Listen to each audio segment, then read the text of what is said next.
شریعت کوئی ایسی چیز نہیں ہے کہ جو رب کے راستے میں رکاوٹ ڈالے۔ آپ بات کو سمجھنے کی کوشش کرنا جو میں کہہ رہا ہوں۔ وہ شریعت جو لوگوں کو رب سے روکتی ہے وہ ہے شریعت جو مولویوں نے بنائی ہے۔ جو اصل شریعت ہے نا محمد رسول اللہ کی صلی اللہ علیہ وسلم، وہ تو کسی کے راستے میں رکاوٹ نہیں بنتی۔ اب مجھے بتائیے یہ کون سی شریعت ہے اور کیسی لگتی ہے یہ شریعت کہ حضور صلی اللہ علیہ وسلم کے دور میں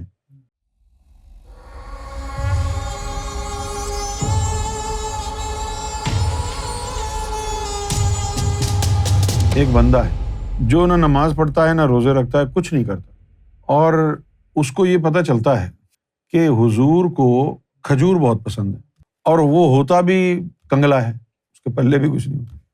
اب وہ روز حضور کے لیے کھجور لے آتا ہے اور حضور کو پیش کرتا۔ اب جب مہینہ دو گزر گئے تو جہاں سے وہ کھجور لے کے آتا تھا اس نے کہا جی پیسے دو۔ 2-2.5 مہینے سے روز کھجور لے کے جا رہا تھا حضور کے لیے، 2-2.5 مہینے گزر گئے، اس نے کہا جی پیسے تو دیتا نہیں ہے یار، تو نے وعدہ کیا تھا کہ میں دوں گا، پیسے تو دیے نہیں۔ تو اب جو ہے اس کو یہ پتہ چلتا ہے کہ بھئی یہ جو کھجور لے کے جاتا ہے نا بندہ، یہ ہے مسلمان، تو اب اس کے پاس تو پیسہ ہے نہیں، اب مجھے تو اپنا پیسہ چاہیے۔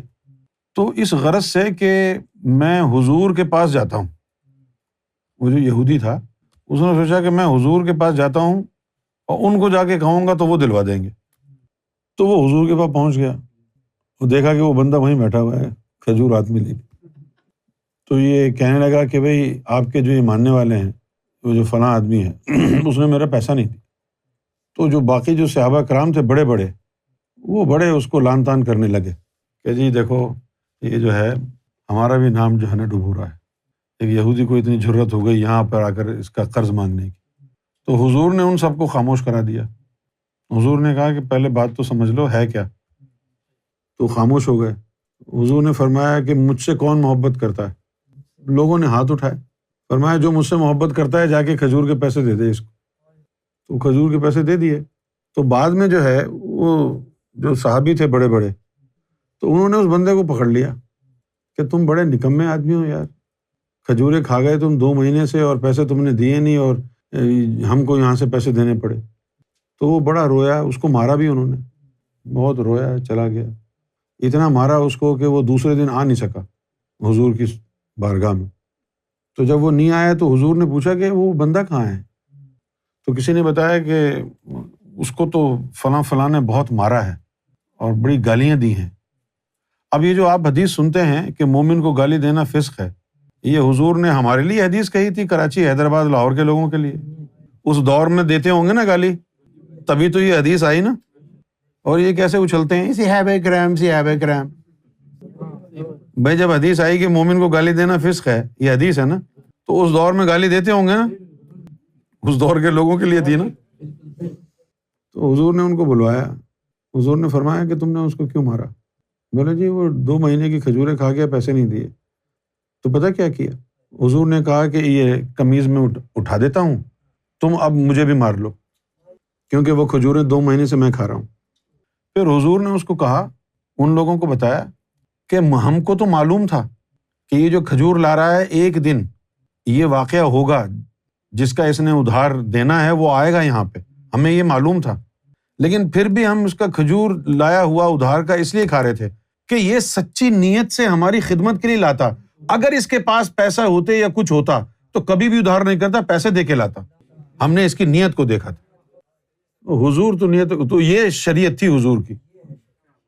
اسی طرح ایک اور بھی آدمی تھا، نہ نماز نہ روزہ، کچھ نہیں، وہ اکثر بیٹھ کے حضور کی مجلس میں دیکھتا رہتا کہ بھئی ابھی یہ پریشانی آ گئی، ابھی یہ پریشانی آ گئی، کبھی یہ لڑائی جھگڑا ہو گیا، کبھی وہ لڑائی جھگڑا ہو گیا، کافروں کا، منافقوں کے مسائل آ گئے، اور حضور جو ہے ان کے لیے روزانہ کوئی نہ کوئی ایک مصیبت تیار رہتی، کبھی یہ واقعہ ہو گیا، کبھی وہ واقعہ ہو گیا، تو حضور پریشان ہو جاتے۔ اس کا نام تھا زید۔ تو جب وہ دیکھتا نا کہ حضور تھوڑے سے پریشان اور غمگین ہیں تو وہ تھوڑا آگے ہو کے حضور کو کوئی لطیفہ سنا دیتا، اس سے رہا نہیں جاتا، کوئی حضور کو جوک سنا دیتا، وہ جوک ایسا ہوتا کہ حضور ہنس پڑتے۔ تو روز وہ یہی کام کرتا۔ ایک دن شراب پینے کے جرم میں پکڑا گیا، صحابہ کرام نے جو ہے وہ پکڑ کے لے آئے حضور کے سامنے۔ حضور نے پہلے اس سے مذاق کیا، پھر کہا اس کو کوڑے لگاؤ۔ مذاق بھی کیا، کوڑے بھی لگائے. اس سے کیا بات ظاہر ہو رہی ہے؟ پوچھیے. جو غلط کام کیا ہے اس کی سزا دے رہے ہیں، تعلق نہیں متاثر ہو رہا. تعلق. اور ہمارا کیا ہے کہ کسی سے چھوٹی کوئی انبن ہو گئی، پہلے ہی بات چیت کرنا بند کر دیں گے. یہ مسلمانوں کا طریقہ ہے. اور حضور کا طریقہ کیا ہے کہ اس نے شراب پی، اس کو بلوایا، مذاق کیا تاکہ لوگوں کو پتہ چلے میرا تعلق قائم ہے. جو اس نے جرم کیا ہے اس کی سزا تو دے رہا ہوں میں، لیکن تعلق نہیں توڑا ہے میں نے، تعلق قائم ہے. اور ہمارے مسلمان کیا کرتے ہیں؟ کسی نے کوئی غلط کام کیا، پہلے تعلق توڑ دیتے ہیں، پھر کہتے ہیں اب یہ دشمن ہو گیا، اب اس کو مارو. یہ تو شریعت مصطفیٰ نہیں ہے. تیسری دفعہ جب شراب کے جرم میں پکڑا گیا تو صحابہ کرام جو ہے وہ صحابہ کرام تو بیچارے بڑے تنگ آ جاتے تھے لوگوں کے گناہوں سے، کیونکہ وہ بیچارے تو دودھ کے دھلے ہوئے تھے سارے. جب بھی کوئی دوسرا صحابی کوئی گناہ کرتا تھا بڑے تنگ آ جاتے تھے، جیسے کہ ان کے سینے پر مونگ ڈل رہا ہے کوئی گناہ کر کے. فوراً انہوں نے کہا کہ لانا تو تجھ پہ، روز پکڑا جاتا ہے اور شراب سے باز نہیں آتا. تو حضور کا چہرہ سرخ ہو گیا. حضور نے فرمایا کہ اس پہ لعنت مت بھیجو. کیا ہوا؟ یہ شراب پیتا ہے تو اس کے دل میں اللہ اور اس کے رسول کی محبت بھی تو ہے، اور جس کے دل میں اللہ رسول کی محبت ہوتی ہے اس پر تم لعنت نہیں بھیج سکتے. اگر اس پہ تم لعنت بھیجو گے تو وہ لعنت لوٹ کے تمہارے اوپر آئے گی. یہ ہے حضور کی شریعت. ہماری شریعت کیا کہتی ہے؟ ہماری شریعت جو مولویوں نے بنائی ہے اس میں کسی شرابی کبابی کے بارے میں اجازت دیتی ہے یہ شریعت کہ یہ عاشق رسول ہوگا؟ تو پھر یہ کون سی شریعت ہے؟ محمد رسول اللہ کی شریعت اور عمل نے بتایا کہ شراب پینے والا بھی محبت رسول میں گرفتار تھا. محمد رسول اللہ کے عمل نے، محمد رسول اللہ کی شریعت نے بتایا کہ شراب پینے کے باوجود بھی حضور نے اس سے اپنی مسکراہٹ نہیں چھینی، اپنا تعلق خراب نہیں کیا. کوڑے تو لگوائے، مذاق بھی کیا، مسکرائے بھی، تعلق بھی برقرار رکھا. یہ شریعت مصطفیٰ ہے. اور یہاں تو لوگ کہتے ہیں جی یہ تو شرابی ہے، تم اس کو ذکر کیوں دے رہے ہو؟ بے خدا کا خوف کرو یار. یہ شریعت جو آج تمہارے سامنے ہے، یہ بہار شریعت، یہ بخار شریعت، یہ نہار شریعت، یہ سب بکواس شریعت ہے.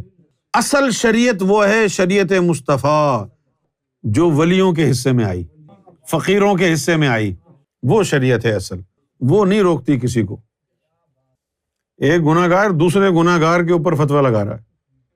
اگر ہم یہ کہیں کہ بھائی تو نے اس کے اوپر چور کا فتویٰ لگایا ہے تو نے کوئی گناہ نہیں کیا، کہتے جی میں نے چوری نہیں کی، میں تو ڈاکے ڈالتا ہوں، اگر میں چور ہوں تو میں فتویٰ نہ دوں.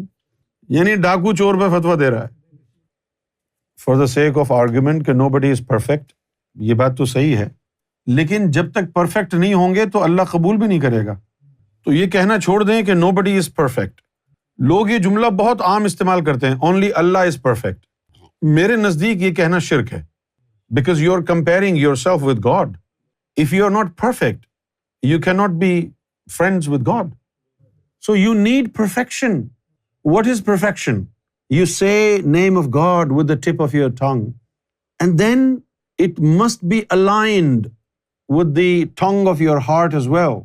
When your tongue and your heart are on the same page, that is verification of the heart and at the same time spiritual perfection. Perfect تو ہونا ہے، perfect ہوئے بغیر کام نہیں ہے.